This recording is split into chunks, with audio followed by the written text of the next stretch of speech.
Il-Prim Ministru Joseph Muscat il-ħadd tiġġustifika l-permess maħruġ mill-awtorità tal-ippjanar għal bini ta' villa f'Arto DZ fil-Qala biex jatti l-fatt li fost oħrajn ivvota favur anke d-deputat laburista Clayton Bartono, Joseph Muscat qal li kollox mexa skont il-policy.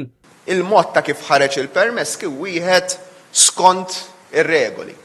Dan hekk kif Muscat mar Fawdex biex jipprova jsewwi l-ħsara li wieħed mill-akbar skandli riċenti Fawdex għamel l-reputazzjoni tal-Partit Laburista.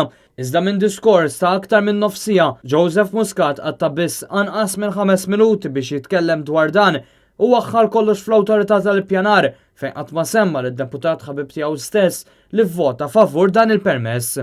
Fil-waqt l-awtorità qed tagħmel id-deċiżjonijiet mod indipendenti għar-ras, fl-aħħar mill-aħħar xorta l-gvern jieħed. Issa, sfortunatament ngħid jien.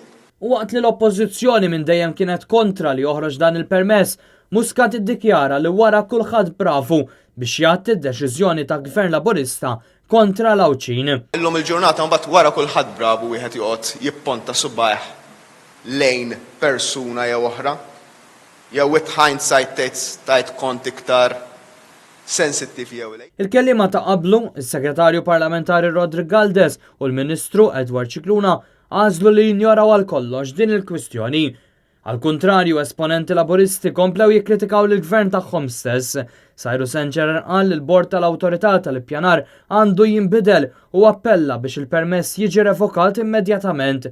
Min-naħa tiegħu l-eks mexxej laburista Alfred Sant iddikjara li l-irtirar tal-imprenditur li propona l-bini ta' villa barra l-Qala milli jkompli bil-permess li ngħata mill-Planning Commission tpoġġi l-chairperson ta' din il-kummissjoni f'qagħda impossibbli għalli moralment u professjonalment għandha tirriżenja mill-kariga fejn tinsab għax il-konflitti ta' interess jew id-dera tagħhom saru lampanti.